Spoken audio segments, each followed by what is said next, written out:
Welcome to burning topic. Thandel cinema Pakistan జైళ్లలో భారతీయ మత్స్యకారులు పడిన కష్టాలను కళ్లకు కట్టినట్టు చూపించింది.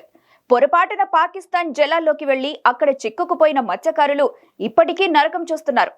అలాంటి ఒక భారతీయ మత్స్యకారుడు పాకిస్తాన్ జైల్లో ఆత్మహత్య చేసుకోవడం తీవ్ర విషాదాన్ని నింపింది. అసలక్కడ ఏం జరిగింది? భారతీయ మత్స్యకారులు పాకిస్తాన్ జైళ్లలో ఎంతమంది ఉన్నారు? Let's watch.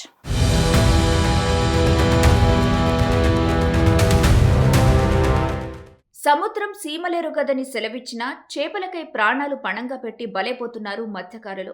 సముద్రంలో సరిహద్దు దాటితే జీవితమే బలైపోతుందని తెలిసి ఎందరో మత్స్యకారులు ఇబ్బందులు పడుతున్నారు. పాకిస్తాన్ జైళ్లలో భారతీయ మత్స్యకారులు పడే బాధలను తండేల్ సినిమా చూపించింది. కానీ ఇటీవల ఓ మత్స్యకారుడు ఆ జైల్లోనే ఆత్మహత్య చేసుకున్న కథ ఏ సినిమా చూపిస్తుంది?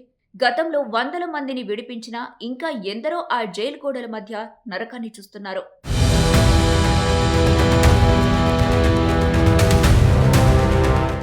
పాకిస్తాన్లోని కరాచీలో ఉన్న మలీర్ జైలు. ఇక్కడ గౌరవ్ రామ్ ఆనంద్ అనే ఓ భారతీయ మత్స్యకారుడు ఆత్మహత్య చేసుకున్నాడు. 2022లో అరెస్టైన ఈ మత్స్యకారుడు జైలు శిక్ష పూర్తయినా ఇంకా విడుదల కాలేదు.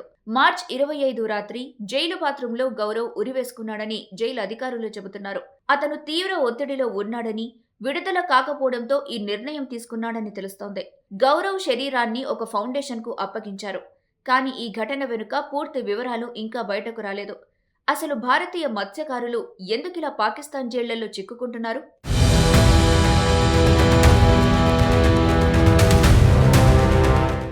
భారత్ పాకిస్తాన్ మధ్య అరేబియా సముద్రంలో సరిహద్దు స్పష్టంగా లేదు. చాలా చిన్న బోట్లలో మత్స్యకారులు చేపలు పట్టడానికి వెళ్తారు. ఈ బోట్లకు సరైన నావిగేషన్ సాంకేతికత ఉండదు. దీంతో పొరపాటున పాకిస్తాన్ జలాల్లోకి మత్స్యకారులు వెళ్లిపోతారు. అక్కడి సముద్ర భద్రతా బృందం వీళ్లను అరెస్ట్ చేసి జైల్లో పెడుతుంది. ప్రస్తుతం 216 మంది భారతీయ మత్స్యకారులు పాకిస్తాన్ జైళ్లలో ఉన్నారని అంచనా. ఇక పాకిస్తాన్ మత్స్యకారుల విషయానికి వస్తే వాళ్లు కూడా ఇలాంటి పొరపాట్ల వల్ల భారత జలాల్లోకి వచ్చి బందీలుగా చిక్కుకుంటారు. భారత్ వాళ్లను అరెస్ట్ చేసి జైళ్లలో పెడుతుంది. ప్రస్తుతం 81 మంది పాకిస్తానీ మత్స్యకారులు ఇండియా జైళ్లలో ఉన్నారు. రెండు దేశాలు ఈ మత్స్యకారులను ప్రతి ఏడాది ఇచ్చిపుచ్చుకుంటాయి. 2008లో ఒప్పందం ప్రకారం ఏటా జనవరి 1, జూలై 1న జైల్లో ఉన్నవాళ్లు జాబితాను షేర్ చేస్తాయి.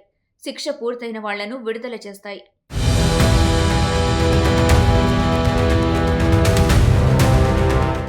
కానీ ఈ ప్రక్రియ అంత సులభంగా జరగదు. శిక్ష పూర్తయిన జాతీయత ధృవీకరణ, రాజకీయ సంబంధాలు వంటి కారణాలతో ఆలస్యం జరుగుతుంది. గౌరవ్ శిక్ష 2022లోనే పూర్తయిపోయింది. కానీ విడుదల కాలేదు. ఇలాంటి ఆలస్యాల వల్లే మత్స్యకారులు మానసిక ఒత్తిడికి గురవుతున్నారు. ఇటీవల విడుదలైన తండేల్ సినిమా ఇలాంటి సమస్యనే చూపించింది.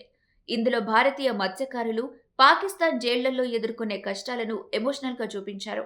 జైల్లో శారీరక, మానసిక హింస, కుటుంబాల నుంచి దూరంగా ఉండటం వంటివి హైలైట్ చేశారు. ఈ సినిమా చూసిన తర్వాత చాలా మందికి ఈ సమస్యపై అవగాహన పెరిగింది.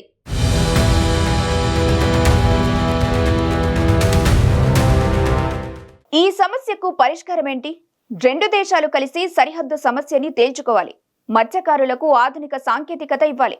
శిక్ష పూర్తయిన వాళ్లను వెంటనే విడుదల చేయాలి. తండేల్ లాంటి సినిమాలు అవగాహన పెంచినా నిజంగా మార్పు రావాలంటే రాజకీయ చర్చలు కీలకం. ఈ ఘటనలు మళ్లీ జరగకుండా చూడాల్సిన బాధ్యత రెండు దేశాలపైన ఉంటుంది.